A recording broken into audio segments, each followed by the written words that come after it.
တော့တဲ့ကီကလုတ်6လုံးလုံးလဲပလိုက်နော်ကီကလုတ်6လုံးလုံးလဲပလိုက်တယ်နော်ဒီမှာကလုတ်အဟောင်းလေးမကောင်းတော့တခုမှမကောင်းတော့နှစ်ကြာပြီဆိုတော့နှစ်ကြာပြီဆိုတော့ဒီ TV တက်တန်းနေဆိုရင်10နှစ်အထက်မှရှိတယ်နော်လဲပလိုက်တန်တရားရှင်းသွားတော့နော်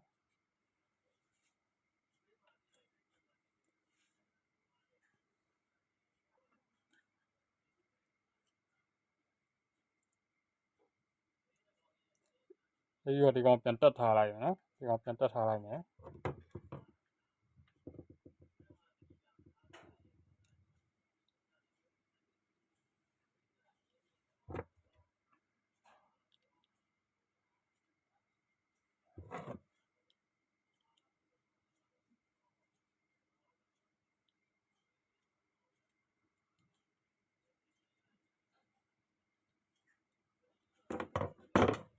ပြန်တက်ထားလိုက်ပြီးတော့ကျွန်တော်ဒီ socket မှာလည်းကျွန်တော်ခဲလိုက်ရမယ်ဗျာနော်ခဲလိုက်ရမယ်ဗျတေချာကြည့်ရမှာဒီ socket ကလန်နဲ့ဒီ chroma IC ရောနော်ဒီနားတစ်ဝက်ရောဒီနားတစ်ဝက်တော်တော်များများခဲလွတ်နေရတွေ့တယ်အရင်ဆုံးတန်တဲ့ရှင်းပေါ်အဲ့ကောင်တွေခဲရင်လိုက်မယ်နော်ခဲလိုက်တော့ကျွန်တော်နည်းနည်းဖြစ်ထားလိုက်ရက်ထားလိုက် view file ခဏရက်ထားလိုက်နော်ခဲလိုက်တော့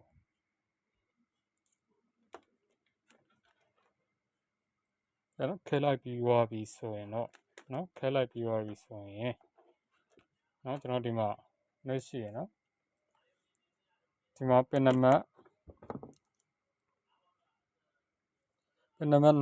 နော်ပင်နံပါတ်29မှာကျွန်တော်မုဟုတ်ရှိမယ်ပင်နံပါတ်26က IR နော် IR ရဲ့မုရဲ့ပင်နံပါတ်28ကတင်နော်ပြီးရင်ကျွန်တော်တို့ပင်နံပါတ်29က key မုခလုံးနဲ့ key ခလုံးနဲ့ IR နဲ့နော်ဒီမှာနော်ဒီမှာကတ်နေရနော်ကတ်နေကြတာနော်တိတ်မကွာကြနော်မုလမ်းကြောင်းနဲ့ key ခလုံးလမ်းကြောင်းနဲ့သူကမုဝင်လို့ရှိရင်လည်းကျွန်တော်တို့ကမုဝိုင်းပြတ်လို့ရှိရင်လည်းကျွန်တော်တို့မု transistor ဒီမှာရှိမယ်မု transistor နော်ဒါမု transistor CT815နော် CT815နော်သူကအဲ့ဒါဆိုရင်နော်ဒီ mood transistor ကကျွန်တော်တို့ CT815နော် mood transistor CT815 CT815 ရကျွန်တော်တို့ collector ကနေပြီးတော့ 10K နဲ့သူကcollector နဲ့ 10K ရှိရနော် 10K ရဒီမှာ R တစ်လုံးခံမယ် R တစ်လုံးခံပြီးတော့ဒီက R တစ်လုံးပြန်သွားမယ်သွားပြီးတော့သူကဘယ်ကောင်နဲ့သူကသွားပြီးတော့ဆက်နွယ်နေလဲဆိုတော့နော်သူ့ရဲ့ပတ်လန်ကကျွန်တော်တို့မုခုနကမုငုတ်ပေါ့နော်မုငုတ်နဲ့ကျွန်တော်တို့ဒီမုတီအားနေပြီးတော့နော်ဒီမှာပလန်ရှိရနော်ပလန်ဆက်သွယ်နေနော်အဲ့ဒါဆိုရင်ကျွန်တော်တို့ဒီမှာ CT815 ကိုကျွန်တော်တို့ CT815 ဒီမှာနော် ambient transistor data ချကြည့်လိုက်မယ်နော် ambient transistor နော် ambient transistor ဆိုတော့သူကဒီမှာနော် pin 1 pin 2 pin 3 pin 1 emitter နော်ဒီဘယ်ဘက်ကနေစရည်မယ် pin 1 pin 2က collector pin 3က base နော်ဟုတ်ပြီနော်ဒီမှာ base နော်ဒီမှာ collector အလယ်ငုတ်ပေါ့ဗျာဒီမှာတော့နော်ဒီမှာအလယ်ငုတ်နော်ဒါက sample သူ့ရဲ့ pin out sample ပေါ့နော် collector ဟုတ်ပြီနော် collector အလယ်ငုတ်ကနေသူကဒီမှာ 10K နဲ့ ground ချတာပဲcollector နဲ့ဒီမှာ 10K နဲ့သူက 10K နဲ့သူက ground ချတာတော့မဟုတ်နော် 10K နဲ့သူက collector ကနေပြီးတော့ 10K နဲ့မှာမုငုတ်ကိုဝင်ထားတယ်နော်ပင်နံပါတ်ခုနကြည့်လိုက်ရလေနော်မုငုတ်ကိုဝင်ထားတယ်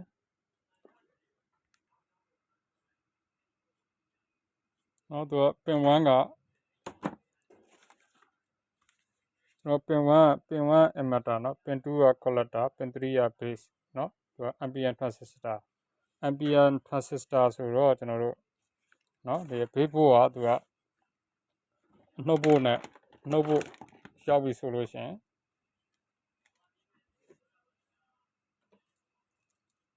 ကျွန်တော်တို့ collector ကနေပြီးတော့ emitter ကိုဘိုးက collector နဲ့ emitter ကိုဘိုးလမ်းကြောင်းကကားလမ်းစီးသွားရမယ်เนาะအဲ့တော့ကျွန်တော်တို့ဒီမှာကြည့်လိုက်မယ်ဆိုရင်ကျွန်တော်တို့ဒီမှာเนาะပင်1က emitter ဒီဘက်မှာเนาะ emitter ပြီးရင် collector ပြီးရင်ကျွန်တော် ground base เนาะအဲ့တော့ကျွန်တော် collector မှာဘိုးဘလောက်ရှိလဲကျွန်တော်တိုင်းကြည့်မယ်เนาะဘိုးဘလောက်ရှိလဲတိုင်းကြည့်မယ်ဆိုတော့မခဏထားလိုက်เนาะ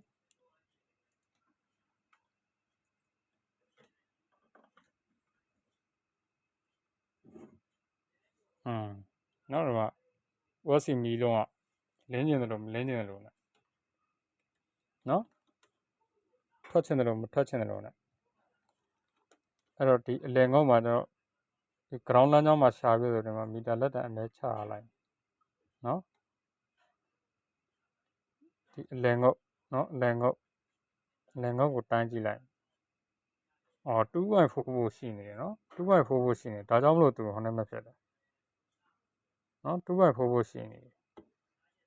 နော်ဒီကောင် emitter က emitter ဘိုးမရဘူးတွေ့လားနော် emitter sorry base နော် base mode ကိုတန်းကိခံပြီးတော့ဘေးဘို့မရောက်ဘူးနော်ဘေးဘို့မရောက်မှာ collector မှာဘိုးရှိနေတယ်အမှန်ဒီကောင်က collector မှာမူတီယာ collector မှာ power no နဲ့ nova ပြီဆိုလို့ရှိရင်နော် power nova ဆိုတော့ဒီ OSC ထွက်သွားပြီဆိုလို့ရှိရင် chroma nova ပြီဆိုရင်ဒီကောင်ကမရှိရဘူးဘိုးမရှိအောင်နော် collector ငုံမှာနော်ဒါဆိုရင်ဒီတိုင်းထောက်ရတန်းလန်းနဲ့ကျွန်တော်တို့ဘိုးကိုခဏလောက်ကြည့်မယ်ဒီပြလောက်ဖြုတ်ပြီးပြန်ထိုးကြည့်မယ်နော်2.4ဖို့ရှိတယ်မိုးနေတဲ့အချိန်မှာဘိုးပြောက်သွား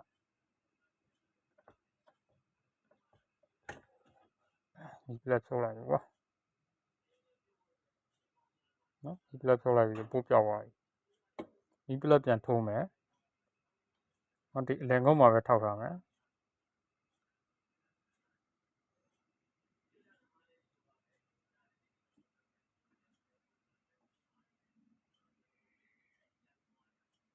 လင်ကုန်းမှာပဲထောက်ထားမယ်ပိုးပြောင်းတယ်ဒီပြလက်ထိုးကြည့်မယ်နော်ဒီမှာဘိုးရတယ်မှာတွေ့လားနော်ဒီမှာမုတ္တိယမှာဖောင်းနေတယ်နော်မုလမ်းကြောင်းမှာတွေ့လားဘိုးက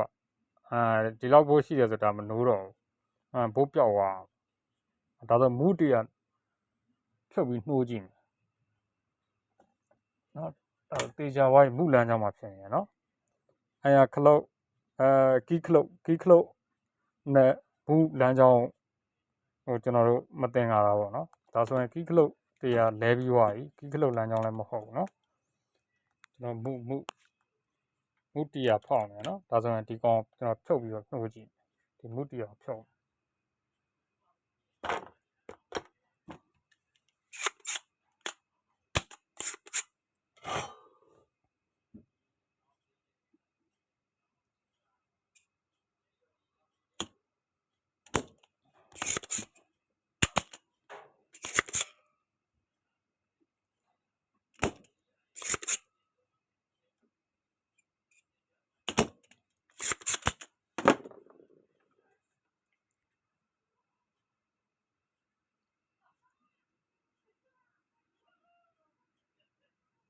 နော်မုတီယာကျွန်တော်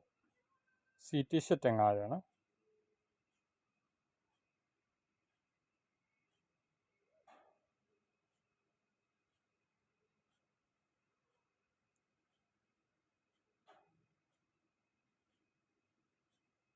C18 တင်ကားကိုနော်သူက emitter collector base ဆိုတော့ကျွန်တော်ဒီမှာတိုင်းကြည့်မယ်ချက်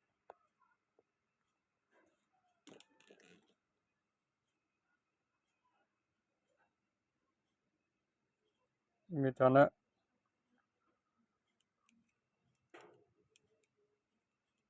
နော်ambient transistor နော် emitter emitter collector base နဲ့ collector နဲ့တိုင်းရင်ပြရမယ်နော် base နဲ့ emitter နဲ့တိုင်းရင်ပြရမယ်နော် diode သင်္ကေတပြရမယ်နော် diode သင်္ကေတပြရမယ်နော် base နဲ့ collector နဲ့တိုင်းရင်ပြရမယ် base နဲ့ emitter နဲ့တိုင်းရင်လည်းပြရမယ်ဟောကျန်တာတွေကမပြအောင်နော်ကျန်တာတွေကမပြအောင်ဆိုကောင်းတယ်နော်ကောင်းတယ်ဒါဆိုရင်နော်ပြန်တက်လိုက်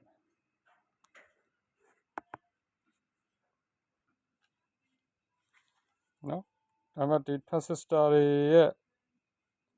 နော်သဘောတဘာဝလဲသူကနော်တိုင်းကြည့်လို့ကောင်းနေတယ်ဆိုပေမဲ့နော်ကိုယ်မှရှင်းရင်တော့လဲပေးလိုက်တာကောင်းတယ်နော်ဒီကောင်လဲပေးလိုက်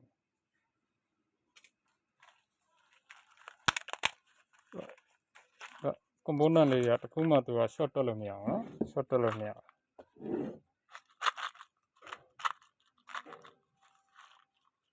ဒီမှာ CT 8.5ရှာအောင်နော်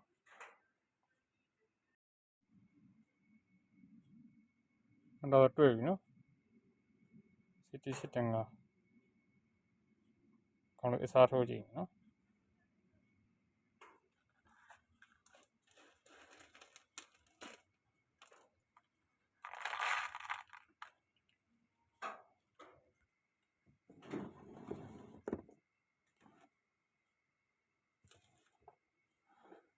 နော်ဒါဆိုရင်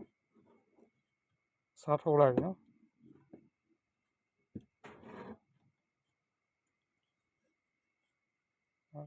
ချင်းငုတ်တွေဖြတ်ကဟောဖြတ်သေးဘူးနှိုးကြည့်လိုက်အောင်ဒီမှာဖြတ်နော်နှိုးကြည့်လိုက်အောင်မယ်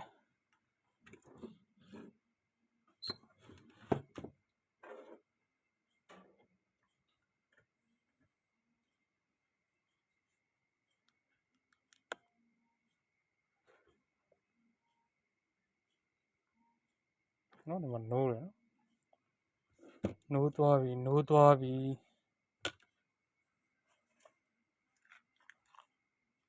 နိုးသွားပြီဆိုတော့ပုတ်တိုင်းကြည့်ရအောင်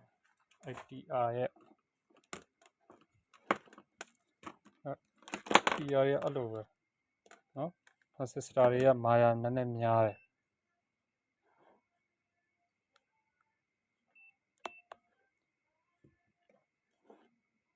နော်အဲ့ transistor ရဲ့လယ်မှာတိုင်းကြည့်မယ်နော်အဲ collector ငုတ်ပေါ့ဗျာနော်လယ်ကပင်2က collector ငုတ်နော်ပင်1ကဒီကောင် emitter ပင်1 emitter နော်ပင်2က collector ငုတ်မှာပို့တိုင်းကြည့်မယ်ပိုးမရှိဘူးနော်ပိုးပြောင်းနေရနော်ပိုးပြောင်းနေရမယ်ဒီကောင် ground ချတာနော်ပိုးပြောင်းနေရမယ်ဒီကောင်က 0.6 ဖို့နော်ဒါဆို base volt ပုံမှန်ရောက်ပြီနော် base volt ရောက်ပြီနော် base volt 0.6 ဖို့ရောက်ပြီဆိုတာနဲ့သူကဒီကမူတီအားလောက်ပြီနော်ဒီမှာပိုးပြောက်သွားပြီ base volt ကဒီမှာ 0.6 ဖို့ရောက်နော်ဒါဆိုရင်ဒီ transistor ရဲ့ operating volt နော် 0.6 ဖို့ရောက်ပြီဆိုတာနဲ့နော် collector current က collector မှာရှိတဲ့ current ကဒီ emitter ကိုစီးသွားမယ်နော်ဟုတ်ပြီဒါဆိုရင်ဒီကောင်ကအဓိကပြဿနာကနော်ဒီဘဝကြီးမူလိုင်းမှာဖြစ်တယ်နော်မူလိုင်းမှာဖြစ်တယ်အဲပစ်ချက်တစ်ခုပေါ့ဗျာနော်ပစ်ချက်တစ်ခုပေါ့အဲပစ်ချက်တစ်ခုကိုကျွန်တော်မှတ်ထားအောင်နော်မူတီအားလည်းပြတ်တတ်တယ်နော်ဟုတ်လားအခုပစ်ချက်ကနော်ဒါဆိုရင်ကျွန်တော်တို့ခုနင်းပို့လိုင်းတိုင်းမယ်နော်ကျွန်တော်တို့ B+ ပို့လိုင်းတွေ vertical ပို့လိုင်းတွေလိုက်တိုင်းမယ်ဆိုတော့နော်သူကဒီမှာ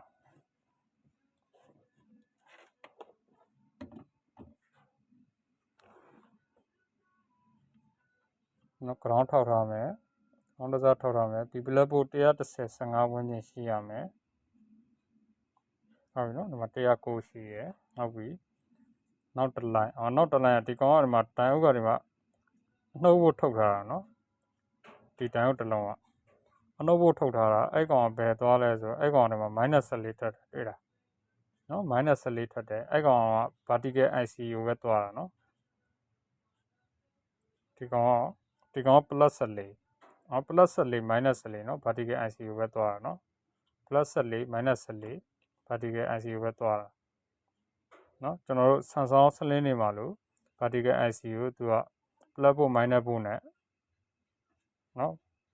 သွားတယ်နော်ဟုတ်ပြီ plus ဖို့ minus ဖို့သွားတယ်ဒီကောင်က24ဖို့ဒါ vertical IC နော် vertical IC နော်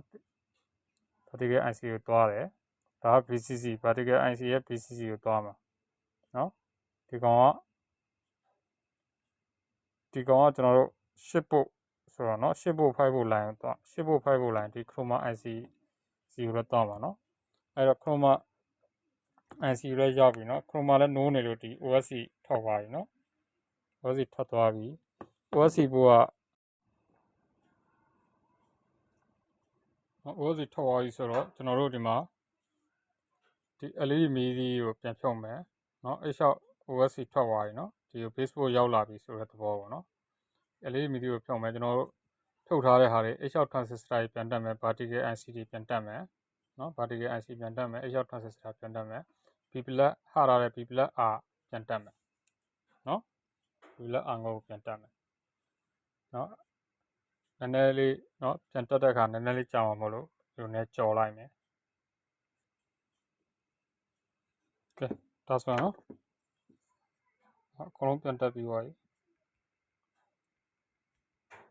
အကုန်လုံးပြန်တက်ပြီးသွားပြီနော်ဒီမှာ vertical IC ရတယ်မှာပတ်လန်းလေးတွေ့တာဒီပတ်လန်းလေးကကွာပြီးဆိုဒီဘက်ကနော်ပင်2နဲ့ပင်2 BCC နဲ့နော်ဒီကောင်ကအောင်နဲ့ဖြစ်နေပြီကတ်နေနော် sorry ပင်2 BCC မဟုတ်ပါဘူးနော်ပင်2နဲ့ကတ်နေပင်2က BCC မဟုတ်နော်ပင်2က plug ဖို့လမ်းကြောင်းအဲ့ကောင်နဲ့ကတ်နေနော်ဟောပင်2နဲ့ပင်2ကဟုတ်တယ်ပင်2က BCC နော်8040ပင်2က BCC ပင်2နဲ့ပင်4နဲ့ကပင်4က ground နော် ground နဲ့ BCC လမ်းကြောင်းနဲ့သူကတ်နေနော်သူကဒီကောင်ကသဘောကနော်ဒီကောင်က vertical 26ဖို့နဲ့သူက26ဖို့သူက25ဖို့ဝန်းကျင်လိုင်းအောင်သူကဘယ်ကိုပို့ရတယ်ဆိုတော့သူကနော်ဒီမှာ oscillation coin ပေါ့နော် oscillation coin ကိုပေးပို့တာနော်ဒီ oscillation coin ကို oscillator coin ကိုသူကပေးပို့တာနော်ဒီကောင် oscillator coin ကိုပေးပို့တာ oscillator coin ကနေမှတဆင်းသူကဒီ OSC ဘိုးကိုနော်ဒီကနေပြီးတော့မောင်းထုတ်တာနော်ဒီကနေမောင်းထုတ်တာကျွန်တော်တို့ဒီ vertical IC ကြတော့သူကဒီ circuit မှာကြတော့နော်ဒီ CRT ကတ်မှာကြတော့သူက vertical IC ကိုသူက plus ဖို့ minus ဖို့နော် dual supply နဲ့မောင်းတာနော် dual supply နဲ့မောင်းတဲ့ system နော် vertical IC ကို dual supply နဲ့မောင်းတာဒီ circuit မှာ dual supply ဆိုတာကကျွန်တော်တို့ Samsung ကျွန်တော်တို့ sling တွေမှာလို့နော်Samsung sling တွေမှာလို့ဆိုရင် plus 16 minus 16ပေါ့နော်အဲ့လိုသူက dual supply နဲ့မောင်းတာနော်သူက ground ငုတ်ကိုသူကသဘောတော့ ground ငုတ်ကိုသူက minus ဖို့ပေးမယ် minus 16ပေးမယ်ဆိုရင်သူက VCC ငုတ် number 2ငုတ်ကိုလည်းသူကနော် plus 16ပေးနော် dual supply နဲ့သူကမောင်းတာနော်မောင်းတဲ့ circuit နော်အဲ့ဒါကြောင့်လို့သူကဒီ converter အထက်မှာဒီမှာအနုတ်ပဲလှည့်ပြီးတော့ဒိုင်အိုဒ်ကိုအနုတ်ဒီမှာဒီဒိုင်အိုဒ်တစ်လုံးကအနုတ်နဲ့လှည့်တာနော်ဒီကျန်တဲ့အလုံးတွေဒီလုံးတွေကအကုန်လုံးသူကကတ်တုတ်ဘက်ကနေပြီးတော့သူကအပေါင်းဖို့ထုတ်တာနော်ဒီ plug ဖို့ကလည်းအပေါင်းဖို့ပဲနော်ဒီဒိုင်အိုဒ်တစ်လုံးကြတော့သူကဒီမှာနော်ခေါင်းကကတ်တုတ်ခေါင်းကဒီဘက်ကိုလှည့်တာရယ်နော်အထွက်ဘက်ကိုလှည့်တာရယ်နော်စကန်တွေအထွက်ပိုင်းကိုလှည့်တာဒီကအနှုတ်ဖို့ထွက်တာဒီမှာကွန်ဒန်ဆာတစ်လုံးခံမယ်ဒီက minus ဖို့ထွက်မယ်ဒီက plug ဖို့ထွက်တဲ့လမ်းကြောင်းကလည်းကွန်ဒန်ဆာတစ်လုံးခံမယ်ဒီက plug ဖို့ထွက်မယ်နော်ဒီမှာသူကဒါ0ဖို့ပေါ့နော်ဒါ0ဖို့နော်ဒီ ဒီကောင်0ဖို့လောက်တာပဲနော်ဒီကောင် capacitor နှလုံးရဲ့ဒီအနောက်ဘက်တွေကိုသူက0ဖို့ချတာတယ်နော်ဒါဆိုရင်ကျွန်တော်တို့ minus ဒါဆိုရင် minus ဒါဆိုရင် plus နော်အဲ့ကောင်ကဒီ particle IC ရဲ့ pin 4နဲ့ပင်2နဲ့ဝင်တယ်dual supply နဲ့မောင်းတာပေါ့နော်ဒီ circuit တွေမှာကြတော့နော်ဒီ circuit မှာကြတော့တချို့နော်ဒီနေ့ဒီကျွန်တော်ဗီဒီယိုအစပိုင်းမှာတော့ပြလာတဲ့ circuit ကြတော့သူကဒီ plug board တစ်ခုနဲ့မောင်းတာနော်အဲ့လိုကွာပါတယ်နော်ဒါတကယ်အဲ့သူ့ရဲ့ပတ်လန်းတွေကိုလိုက်ကြည့်ရဆိုတွေ့ရမယ်နော်ဒီကောင်ကပတ်လန်းပင်2ပတ်လန်းကွာပြီးဆိုဒီပင်4နဲ့ထိကန်နေမဟုတ်လို့နော်စိတ်မချလို့နော်ကွာလာရင်ထိမှာဆိုလို့ရှိရင် short ဖြတ်မှာအားကြောင့်မို့ကျွန်တော်ပတ်လန်းကိုဖြတ်ပြီးဆိုဒီမှာဂျမ်ပါလေးနဲ့ပြစ်ပေးတာနော်ပတ်လန်းကိုခွာပြီးဆိုဂျမ်ပါလေးနဲ့ပြစ်ပေးတာဒါဆိုရင် online နဲ့ကွာသွားပြီနော်အပေါင်းလမ်းကြောင်းနဲ့အနှုတ်လမ်းကြောင်းနဲ့ကွာသွားပြီအဲ့ဒါဆိုရင်ကျွန်တော်တို့ဒီမှာ P+ ဟာရတဲ့ P+ R လည်းပြန်တက်ပြီးသွားပြီ H out transistor လည်းပြန်တက်ပြီးသွားပြီဆိုတော့ကျွန်တော်တို့ line back နှိုးကြည့်တော့မယ်နော် line back နှိုးကြည့်မယ်နော် line back နှိုးတဲ့အခါနော် line back နှိုးမနှိုးကျွန်တော်သိတာထင်ရှားအောင်လို့ကျွန်တော်တို့ဒီမှာစက္ကူလေးစုပ်ပြီးရဆိုနော်စက္ကူလေးတွေချွေပြီးရဆိုကျွန်တော်ဒီမှာ line back စုပ်ခွက်ထဲမှာထည့်ထားတယ်ဘယ်လို line back နှိုးပြီးဆိုရင်ဒီကောင်အဲ့စက္ကူလေးလွင့်သွားလိုက်မယ်ပေါ့နော်ဘယ်လို line back နှိုးကြည့်မယ်နော်မီးထိုးကြည့်မယ်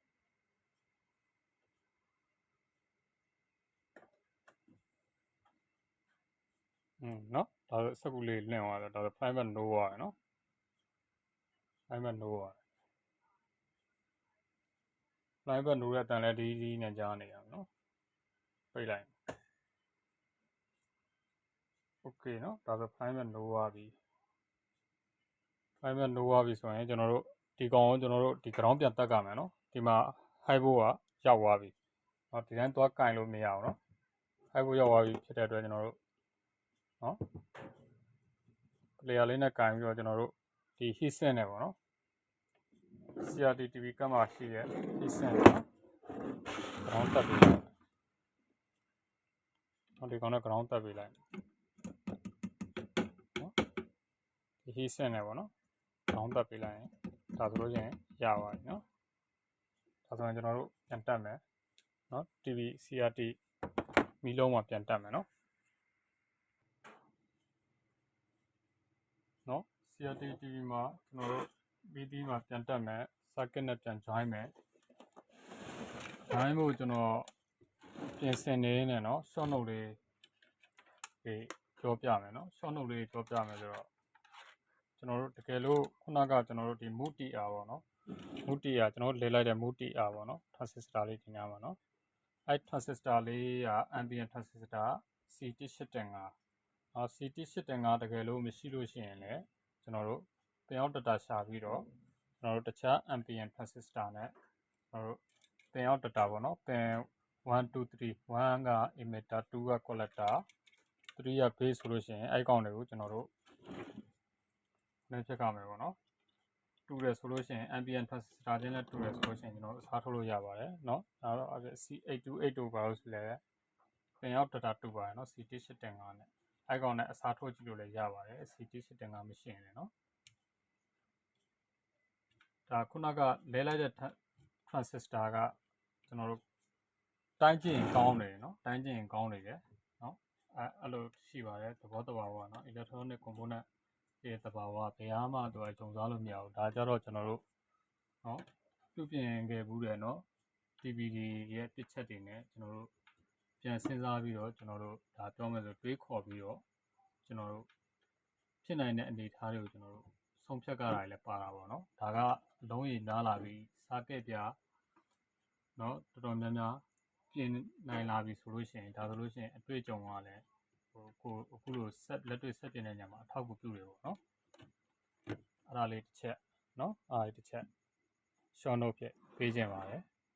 နော်ပြီးတော့ကျွန်တော်တို့ဒီမှာနော် circuit ပြန်လုံးပြီနော်ပြန်လုံးတဲ့အခါမှာလည်းကျွန်တော်တို့ဒီမှာနော် IR swag ပြန်တက်ပြီးနော် key clock ပြန်တက်ပြီးကျွန်တော်ဖြုတ်စင်လေးကမှတ်ထားပါမယ်အသေးချာနော်ဒီအတန် IC ရဲ့အရှိဆုံးမှာကတ်နေတာကကျွန်တော် speaker ပင်ညာပေါ့နော် left right နော်ကိုတက်ပြီးသွားပြီနော်တခုသတိထားမှာကနော်ကျွန်တော်ဒီနော် AC socket နဲ့ဒီ decousing socket နဲ့ကသူကစင်တူရိုးမရယ်နော် AC socket တကယ်လို့ဒီကောင်မှာတော့မဖြုတ်ပါဘူးတကယ်လို့ကိုဖြုတ်လိုက်ပြီဆိုလို့ရှိရင်လည်းဒါ socket ကိုအသေးချဖြုတ်စင်လေးမှာမှတ်ထားပါနော်တကယ်လို့မမှတ်မိဘူးဆိုလို့ရှိရင်လည်း thermistor ဘူးကိုကြည့်တာပါနော်ဒီမှာ thermistor ဘူးနော်thermistor ဘူးရှိတယ် thermistor ဘူးအမဲလေးနော်တချို့ thermistor ကျတော့ကျွန်တော်တို့ varistor လို့နော်ခုနစာလို့ဒီလိုအပြားလေးနဲ့လာတာရှိတယ်နော်အပြားလေးနဲ့လည်းလာတာရှိတယ်နော်အဲ့ပုံစံမျိုးလည်းလာတာရှိတယ် thermistor ကနော်ဒီမှာတော့ကော်ဘူးပေါ့နော်ကော်ဘူးနော်အထက်မှာသူကနော်ကျွန်တော်တို့ online ပါတယ်ကြောက်ပြားပါတယ်ကြွေပြားပါတယ်ကြွေပြားနှစ်ခုကြာမှာသူကနော်လေယာလေးခံလာတာနော်ပြီးတော့ဒီနှစ်ခုကတူတယ်အဲ့တော့ thermistor ဘူးနာမှာအများအား decousing coin ကြိုတက်ကပါမယ်နော် AC socket ကလည်းထူးရှာနေကြမလို့ပါဘူးကျွန်တော်တို့ဒီ fuse တစ်လိုင်းဝင်ထားတယ်ဆိုလို့ရှိရင် fuse တစ်လိုင်းဖြတ်ထားတာဒီfuse တစ်လိုင်းဝင်ထားတာကဒီ AC တစ်လိုင်းပါဘူးနော် AC နဲ့ကြိုးကတစ်လိုင်းမှာ fuse ဝင်လာမယ်ဒါဆိုရင် AC socket နေရနော်ဒီကကျတော့ AC socket ကဒီဘက်အတွင်းထဲရောက်နေ fuse ကပါအတွင်းထဲရောက်နေနော်တချို့ကတ်ဆိုလို့ရှိရင်အခုနောက်ထွက်တဲ့ကတ်တွေကတော့ fuse ကဒီဘက်မှာနော် AC socket ကလည်းဒီဘက်ဝင်ချင်းမှာတောင်းပါနော်အဲ့ဒါလေးတစ်ချက်သတိထားပါမယ်ပြီးရင်ကျွန်တော်တို့တက်ထားတဲ့ socket တွေအကုန်ပြန်တက်မယ်အရှိပိုင်းတက်ပြီးသွားပြီဟိုကနော် D1 coin နော် vertical socket တက်ပြီးသွားပြီနော်ဒီမှာ D1 horizontal coin ရထွက်တက်ပြီးသွားပြီနော်ပြီးရင်ကျွန်တော်တို့သင်ပေးကတ်တက်မယ်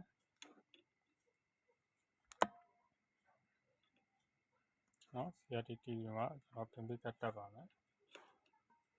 CRT မီလုံးမှာသင်ပေးကတ်တက်မယ်တက်ပြီးဒီမီလုံးက ground ကျိုးလာမယ်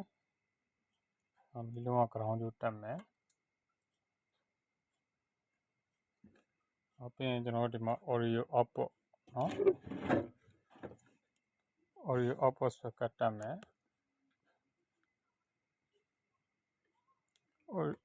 video audio AV2 ပေါ့နော်ဒီက AV2 socket နော် socket ဒီညာပြန်တက်မယ်ဒါဆိုရင်တက်ကမဲ့ socket တွေအကုန်ဆုံးသွားပြီနော်ပင်ပေးလည်းတက်ပြီးသွားပြီပြီးရင်ကျွန်တော်တို့ flyback socket တက်မယ်ပေါ့နော် flyback socket တက်မယ်ဆို flyback socket ကတော့လောဆယ်ကျွန်တော်စီမှာကော်ကုံနေနော်ကျင်းရှိကော်ကုံနေကျင်းရှိကော်ကုံနေရဆိုတော့နော်ကျွန်တော်တို့အမဲစီလေးပပလေးနော်အမဲစီလေးပပလေးတုပ်ပြလိုက်ကိုကရှိတော့ရှိသေးတယ်ဒီတို့ကောဟာအမဲစီပပလေးတုပ်ပြလိုက်လို့ရ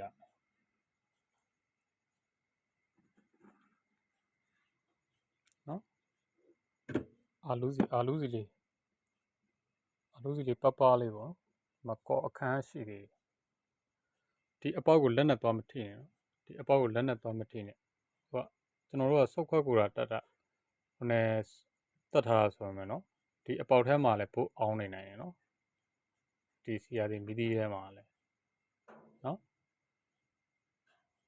ဒါပေမဲ့လူတားအန်ရဖြစ်လောက်အောင်လို့တော့မဖြစ်ဘူးပေါ့ဒါပေမဲ့ဒရုဒနန်တော့ဖြစ်သွားမှာပဲနော်ဒီအပေါက်ထဲကိုလက်သွားနှိုက်လို့ရှိရင်ထိမိလို့ရှိရင်ဒီက high board တွေပိုင်းကလုံးဝသတိထားပါတယ်เนาะခုနကကျွန်တော်ပြရလို့တကယ်လို့ fiber အနိုးကတ်လွတ်ဆန်းပြီးသွားလို့ရှိရင်ဒီလေဆုပ်ခွက်ကိုကျွန်တော်ဒီ counter တတိတရเนาะဒီ ground နဲ့เนาะဒီ circuit က ground နဲ့ကျွန်တော်တို့ short တက်ပေးပါเนาะအဲ့ဒါတွေမမေ့ရပါဘူးเนาะကျွန်တော်တို့ဒါဂရုစိုက်ရပါတယ် high board တွေပိုင်းတွေကန်ရတာမဟုတ်လို့เนาะhigh board တွေပိုင်းပါဗျာပြီးရင်ကျွန်တော်ဒီကောင်ပြန်တက်မယ်เนาะဒီကောင်ပြန်တက်မယ်ဒီစုပ်ခွက်ကိုအုံမယ်ပေါ့နော်ကပ်ကိုနေရာချလိုက်အောင်ကပ်ကိုနေရာချပြီးတက်မယ်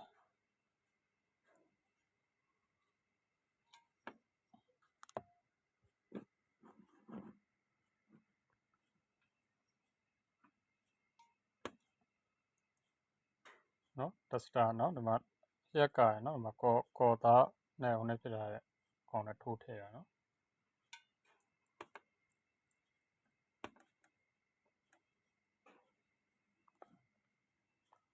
ဒီမှာနော်ဒီမှာ danger လို့ရေးထားရနော်ဒီမှာနော်မိုးချိုးသွားတင်နေတာနဲ့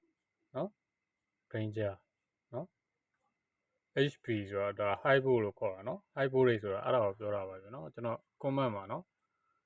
ဗီဒီယိုဖိုင်တစ်ခုရဲ့ comment မှာကျွန်တော်မေးထားတာရှိတယ်နော် high volt ဆိုတာဘာကိုခေါ်ပါလဲ high volt ဆိုတာဘုံမြင့်ပေါ့ဗျာဘုံမြင့်ပိုင်းပေါ့နော်ဘုံမြင့်ပိုင်းဆိုတတိထားတာပေါ့နော်ဒါမှ danger နော် high volt အားကြောင့်ဒီ EHD လေးစုပ်ခွက်ပိုင်းကတတိထားရပါတယ်နော်ကိုယ့်ဘက်ကတေချအောင်လို့ short တွေပါတယ်အဲ့လိုကျွန်တော်ပြောတဲ့နည်းတွေနဲ့တတ်ထားရပါတယ်နော်ကျွန်တော်စဖြုတ်ကစားမှလည်းခဲကောင်းတယ်နော်ခဲကောင်းကပလက်နှစ်ခုပလက်နှစ်ချောင်းစလုံးထိမှဖြစ်မှာနော်နှစ်ချောင်းစလုံးဒီ ground အေးစင် ground မှာထိထားလိုက်ထိထားပြီးသွားရင်ဟိုကခဲကောင်းအချွန်နဲ့ဒီတဲကိုထိုးကလန့်ပြီးထိုးပြီးရဆိုကျွန်တော်တို့ဒီကောင်လေးလဲကောင်းတယ်ဆိုရင်ကိုမလဲခြင်းဘူးဆိုလို့ရှိရင်မလဲဘူးဒီကောင်လဲကောင်းသေးတယ်ဆိုလို့ရှိရင်ဒီကောင်ကိုမထိခိုက်အောင်လို့ပေါ့နော်ဒီအောက်ဘက်ကိုကလော်ပြီးတော့အထက်ကကလစ်ကိုသွားပြီးတော့ခတ်ပေးရတယ်နော်မိခတ်ပေးရဒါမှအဲ့လိုလုပ်ပြီးတော့မှဒီဟာဖြုတ်ရတာနော်ဖြုတ်တာပြန်တက်လို့ရှိရင်လည်းကျွန်တော်ကတ်တွေပါပြုတ်ပြင်ပြီးလို့ fly map အပြင်မှာနှိုးဆန်းပြင်လည်းကျွန်တော်ဒီကောင်နဲ့နော်ဒီအမှန်တော့ ground ချပေးတာပေါ့ဗျာ ground ချပြီးတော့ short တက်တာပေါ့နော်ခိုးအောင်နေတဲ့ပိုး high ပိုးတွေကိုကျွန်တော်ခြေဖြတ်ပေးတာပေါ့နော်အဲ့ဒါတွေမမေ့ရပါဘူးနော် CRT TV တွေပြင်တဲ့အခါမှာfly map ပိုင်းကိုအထူးဂရုစိုက်ပါနော်ကဲအကုန်လုံးတက်ပြီဆိုရင်တော့နှိုးကြည့်မယ်ဗျာနော်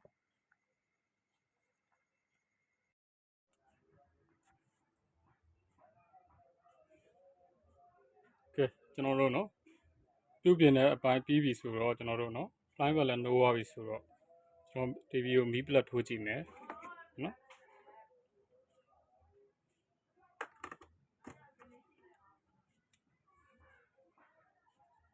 ကဲမီးပလက်ထိုးလိုက်ပါပြီဒီမှာ star by မီးလင်းပါနော်โอเคနော်TV လည်းထွက်လာပါပြီကျွန်တော် key cloud ပိုင်းတွေလဲရတယ်ဆိုတော့နော် key cloud တွေလည်းဟိုနဲ့ဖြစ်မယ်နှိပ်ကြည့် key cloud တွေလည်းအလုံးလုံးပါဒါ menu နော်ဒီဘက်မှာ menu cloud နှိပ်ကြည့်မယ်ဘလူးအတန်အတိုးကျဲတွေနော်ဒါ P plus P minus နဲ့ menu cloud နှိပ်ကြည့်မယ်ဟုတ်ကဲ့နော် menu setting ထွက်တယ်ခလုတ်တွေလဲလိုက်တာဟုတ်အမှခလုတ်တွေလည်းနှိပ်မိရ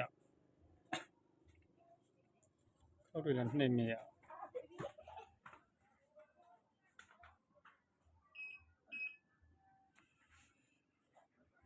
โอเคဘောလူးအတန်တိုးကျဲနော်ဘောလူးအတန်တိုးကျဲလည်းနှိပ်ကြည့်မယ်ဘောလူးအတန်တိုးကျဲရတယ်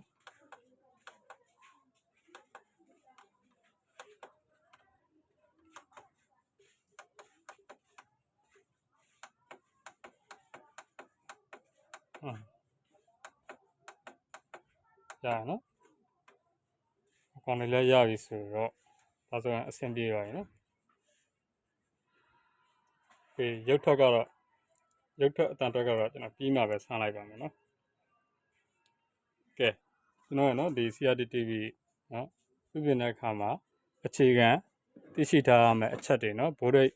လမ်းကြောင်းတွေလိုက်ပုံလိုက်နည်းတွေနော် CRT circuit ပေါ်မှာရှိနေတဲ့ component ပစ္စည်းလေးတွေတစ်ခုနဲ့တစ်ခုချိတ်ဆက်ပြီးအလုပ်လုပ်ဆောင်ပုံတွေ Chroma IC အလုပ်လုပ်ပုံတွေအကြောင်းတွေကိုကျွန်တော် part 1 2 3 4ပေါ့နော်အပိုင်း၄ပိုင်းနဲ့ကျွန်တော်ပညာဒါနမျှဝေပေးခဲ့တာဒီမှာပြီးပါပြီနော်ပြီးပါပြီဒါပေမဲ့ကျွန်တော်နားတော့အဖြစ်တော့နော်တစ်ချက်တွေကဒါပြောမယ်ဆိုလို့ရှိရင်တစ်ခုနဲ့တစ်ခုမတူဘူးပေါ့နော်တစ်လုံးနဲ့တစ်လုံးမတူဘူးပြပုံပြန်ပြီးများစွာရှိပါတယ်နော်တစ်ချက်ပြပုံပြန်ပြီးများစွာရှိပါတယ်ဒါပေမဲ့ကျွန်တော်တို့ပြပုံပြန်ပြီးနော်ဘလောက်ပဲများနော်ဒီ CRT circuit ပေါ်ကကျွန်တော်တို့ component ပစ္စည်းလေးတွေအလုပ်လုပ်ဆောင်မှုအကြောင်းသိထားပြီး power supply အပိုင်းเนาะကျွန်တော်တို့ particle IC အပိုင်းเนาะ horizontal အပိုင်း high voltage အပိုင်းเนาะ audio အပိုင်းကျွန်တော်တို့ tuner အပိုင်းเนาะဒါတွေကိုเนาะတခြားကျွန်တော်တို့ ਨੇ chroma IC အပိုင်းဆိုလည်းများစွာရှိပါတယ်เนาะ memory EEPROM memory အလုပ်လုပ်ဆောင်မှုအကြောင်းတွေ EEPROM memory IC နဲ့ကျွန်တော်တို့ chroma နဲ့ချိတ်ဆက်အလုပ်လုပ်ဆောင်မှုအကြောင်းတွေเนาะchroma ပြစ်ချက်ပေါင်းများစွာလည်းရှိပါတယ်เนาะ chroma အပိုင်းဆိုလို့ရှိရင် chroma ရဲ့ကျွန်တော်တို့ chroma ဘေးက crystal လေးရဲ့เนาะဒီလိုပေါ့ဗျဥပမာပြန်เนาะကျွန်တော်ဒီမှာ chroma ရှိမယ်เนาะ chroma ရှိမယ်ကျွန်တော်တို့ဒီမှာ crystal ရှိမယ်ဒီမှာ EEPROM ရှိမယ်เนาะသူတို့တွေကချိတ်ဆက်ပြီးတော့အလုပ်လုပ်ဆောင်တာပါเนาะချိတ်ဆက်ပြီးလုပ်ဆောင်တာဒီ tuner ဘိုင်းကလည်း chroma ဘိုင်းနဲ့ချိတ်ဆက်ပြီးလုပ်ဆောင်တယ် AB input output တွေကလည်းline တွေကလည်းကျွန်တော်ဒီเนาะဒီ line တွေကလည်းကျွန်တော် chroma နဲ့ချိတ်ဆက်ထားတယ်ကျွန်တော်တို့ဒီမှာเนาะ oscillation driver transformer ရှိမယ်เนาะ oscillation ဘိုင်းကိုလည်းကျွန်တော်တို့ဒီ HR transistor နိုးဖို့အတွက်ဆိုရင်ကျွန်တော်ဒီ chroma နဲ့ချိတ်ဆက်ပြီးတော့ oscillation ပို့ဆောင်တယ်ဒီ particle IC ဆိုလို့ရှိရင်လည်း particle IC ကို input signal တွေပေးမယ်เนาะဒီကဝင်လာတဲ့ input signal တွေကို chroma နဲ့ဒီကိုထုတ်ပေးမယ်ဒီကနေထွက်လာတဲ့ output signal ကိုလည်း chroma ကနေတစ်ဆင့်ပဲပြန် chroma တစ်ဆင့်ပြန်ပို့မယ်เนาะ particle IC အဲ့လိုပေါင်းကူးပြီးတော့အပြန်အလှန်ပေါင်းကူးပြီးတော့ချိတ်ဆက်ပြီးလုပ်ဆောင်ပါတယ်เนาะပြီးရင်ကျွန်တော်တို့audio အတန် IC ဘိုင်းဆိုလဲ audio input เนาะဒီကနေထည့်ပေးလိုက်တော့ chroma IC ကလက်ခံပြီးတော့ဒီကို input signal ပေးဖို့မယ်เนาะဒီကလည်းเนาะဒီ voltage လမ်းကြောင်း power supply ဘိုင်းက voltage လမ်းကြောင်း audio IC လုပ်ဖို့အတွက်ဘိုးတွေပေးမယ်เนาะဒါဘိုးအားပေးဘိုင်းကလည်းဒီ IC ဒီ component တွေအကုန်လုံးလုံးမဲ့စားသုံးမဲ့ဘိုးတွေကိုအကုန်လုံးဖြန့်ဝေပေးပို့တယ်เนาะဒီ IC ဘိုင်းဆိုလို့ရှိရင်လည်းဒီက input signal တွေလက်ခံမယ်လက်ခံပြီးတော့ chroma IC ကိုတစ်ခါ output signal တွေเนาะကျွန်တော်ဒီကို output signal တွေပြန်ထုတ်ပေးမယ်เนาะဟုတ်ပြီပြီးလို့ရှိရင်ကျွန်တော်တို့ဘာကြံအောင်မလဲဆိုတော့ကျွန်တော် flyback high voltage flyback transformer ဆိုရင်เนาะဒီမှာဒီနေရာမှာ flyback transformer ရှိမယ်เนาะ flyback transformer အားလည်းကျွန်တော်တို့ဒီဟိုတရုတ်ကတင်မှာတော့များသောအားဖြင့်တော့เนาะကျွန်တော်တို့10A ပေါ့เนาะနံပါတ် BSC25 1010เนาะအဲ့လို flyback တွေသုံးတာများတယ်เนาะဒီလိုပေါ့ဗျာ BSC25 เนาะ1010 1010A เนาะအဲ့ဒါမျိုးတွေသုံးတာများတယ်เนาะဒါဆိုလို့ရှိရင်ကျွန်တော်တို့ဒါဆိုလို့ရှိရင် power ဘိုင်းเนาะ circuit plan လေးရဲ့တိဆောက်ပုံကြည့်တာနဲ့ဒါဆို power ဘိုင်းဆိုတာသိရမယ်เนาะ power ဘိုင်းမှာဆိုလို့ရှိရင်လည်းကျွန်တော်တို့เนาะ STR နဲ့မောင်းတာရှိမယ်ကျွန်တော်တို့ဒီလို transistor နဲ့မောင်းတာရှိမယ်เนาะကျွန်တော်ဒီပြင်လိုက်တဲ့ TV မှာကျွန်တော် STR နဲ့မောင်းတာပါเนาะပြင်လိုက်တဲ့ TV မှာကျွန်တော် STR နဲ့မောင်းတာပါဒီမှာကကျွန်တော်တို့เนาะဒီလို transistor နဲ့မောင်းတာပါเนาะ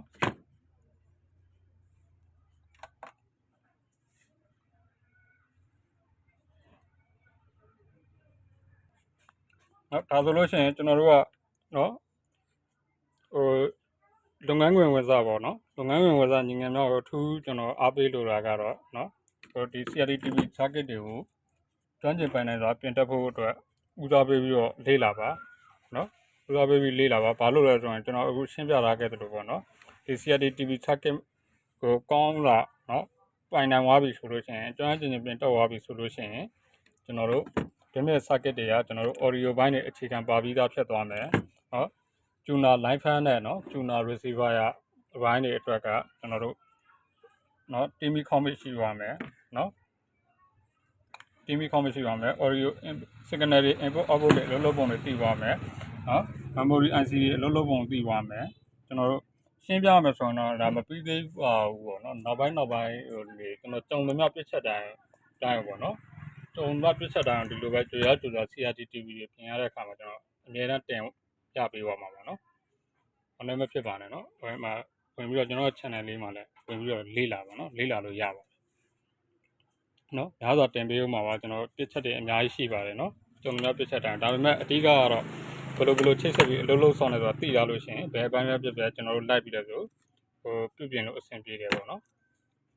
ဒါဆိုဒီကတ်လေးဆိုလို့ရှိရင်လည်းကျွန်တော်ဟိုနည်းစီကနေเนาะရေချိုသမားစီကနေ ပြန်ပြီးတော့ကျွန်တော်ပွယ်ထားလိုက်တာနော်ပွယ်ထားလိုက်တာအရေးကျိုးသမားကက်ကလေးကလက်သေးတယ်ဗျနော်ကက်ကလေးကလက်သေးတယ်ဒီကတ်တကတ်ဆိုအခုခက်တန်ကြီးနေဆိုမနေတော့နော်9000 8000ဝန်းကျင်မှာရှိမဝယ်တော့အောင်ကြာပြီနော်ကျွန်တော်ဒီကတ်ဆိုတော်တော်လက်သေးဒါဆို climate တက်ပျက်စီးရတဲ့ဟာတွေတမှာဒါလေးပဲပျက်စီးသွားတယ်အရေးကျိုးသမားဆိုတော့ဗျာသူကမသိဘူးပေါ့နော်ဟိုသူတို့ကဆက်ဖြုတ်တာအဲ့ဒါမျိုးကျိုးဆက်ကတွေပဲဆက်ဖြုတ်နေတယ်ဒါလေးဆိုတာမစ္စာတွေစကွဲလာတွေ့တယ်ကက်ကလေးကလက်နေရတွေ့တော့ပြန်နှိုးကြည့်အောင်နှိုးကြည့်လို့ကောင်းတယ်ဆိုရင်တော့ဒါတမင်အစားထိုးပြီးလို့ရတာပေါ့ဗျာတမင်လိုအပ်မဲ့ဆရာတီတစ်လုံးလုံးမှာနော်ကဲဒါဆိုရင်ဒီမှာနော်ကျွန်တော်ရဲ့ဆရာတီ TV နော်အပိုင်း၄ပိုင်းပြီးပြီပေါ့ဗျာအပိုင်း2ကကျွန်တော်ပြန်တင်ပေးရအောင်မယ်ဗျာအပိုင်း2ကပြန်တင်ပေးရအောင်မယ်ဆိုတာနော်အပိုင်း2ကကျွန်တော်တင်ပြီးတော့မှအဲ YouTube က error တက်ပြီးတော့ဆိုပြန်ဖြတ်လိုက်ရတယ်ပြန်ဖြတ်ပေးလိုက်ရတယ်နော် error YouTube မှာ error တက်ပြီးတော့ပြန်ဖြတ်ပေးလိုက်ရတယ်အဲဒီတော့ကျွန်တော်အပိုင်း2ကိုကျွန်တော်တိကျလေးကျွန်တော်ပြန်တင်ပေးပါအောင်နော်အပိုင်း2ကိုထပ်တင်ပေးမယ်နော်မရှိမှမဟုတ်ရှာလို့တွေ့မှာမဟုတ်တော့နော်အပိုင်း2ကကျွန်တော်ပြန်ဖြတ်ပေးလိုက်ရတယ်အဲဖြတ်ပေးလိုက်ရတဲ့အတွက်ကိုကျွန်တော်အစားထိုးပြီးတော့ကျွန်တော်ပြန်တင်ပေးပါမယ်အပိုင်း2ဆိုပြီးတော့နော်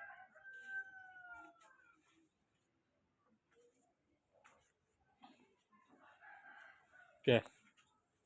ကျွန်တော်ရဲ့ DHK Electronic YouTube Channel လေးကိုနော်လေးလာကြည့်ရှုအားပေးနေကြတဲ့ဝါသနာရှင် Electronic ဝါသနာရှင်